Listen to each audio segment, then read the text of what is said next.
Dans ce tutoriel, nous allons voir maintenant comment coloriser avec la nouvelle méthode qu'apporte TV Paint 11 édition professionnelle. Donc nous allons tout d'abord créer un nouveau calque, mais cette fois-ci un calque colo et texture, disponible ici, et que voici. Donc pour l'instant, vous allez me dire que ça ressemble beaucoup à un calque d'animation classique. Mais vous remarquerez également qu'il existe quelques petites icônes en plus situées en dessous. Le calque de colo et texture est en réalité un calque CTG, c'est-à-dire un calque de couleurs et de textures à générer. C'est un calque sur lequel vous ne pouvez pas animer. C'est un calque uniquement dédié à la colorisation et à la mise en place de textures. Ce calque utilise un algorithme très puissant qui permet de coloriser des zones en fonction de l'épaisseur des pixels et également en fonction de leur niveau d'opacité. Par défaut, le calque colo et texture ici va se générer en fonction de la structure du calque sur lequel vous étiez juste avant d'appuyer sur le preset colo et texture. Et il va également du coup se servir de ce calque comme étant une source. Donc contrairement au pot de peinture ou à une forme remplie où on pouvait cocher l'option entourer pour remplir, où là les sources pouvaient simplement être quelque chose situé au-dessus ou en dessous.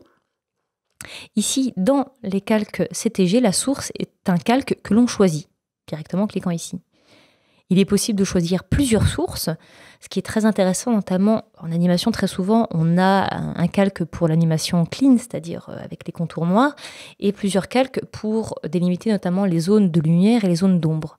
Vous pouvez donc sélectionner ces différents calques s'il s'avère nécessaire pour la phase de colorisation. En l'occurrence, je n'ai qu'un seul calque, donc bien évidemment, mes sources sont très limitées.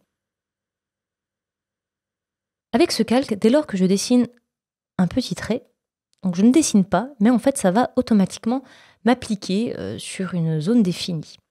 D'ailleurs, ce n'est pas grave si vous débordez, puisque l'algorithme calcule justement la zone qui est censée être colorisée. Si je choisis maintenant une autre couleur, je dessine un trait ici, automatiquement on sait que c'est la main qui va être colorisée. Ainsi, pareil, le trait ici a pu s'étendre au bout de la manche et ici, on a colorisé la main.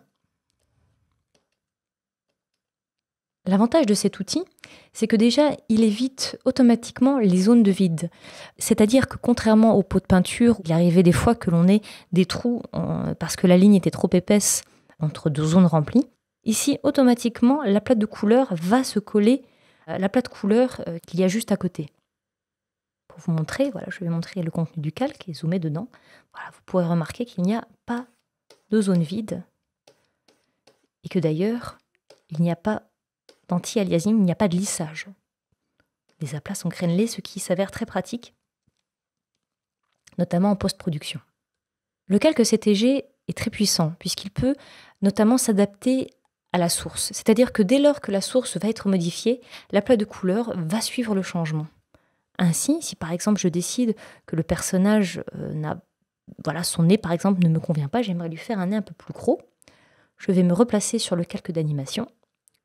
Je vais gommer. Ici, le trou va être beaucoup trop gros, donc l'aplat va disparaître. Maintenant, je vais dessiner un gros nez à mon personnage et l'aplat de couleur, du coup, s'adapte automatiquement.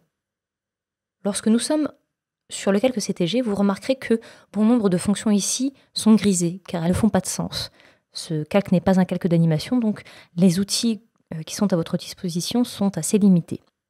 Vous avez notamment le mode ici de remplissage rapide.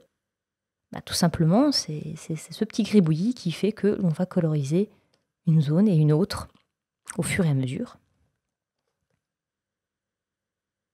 On va également retrouver le mode exclusion dans ce mode de remplissage rapide qui va s'avérer très pratique lorsque une zone va être remplie alors qu'elle n'avait pas à l'être.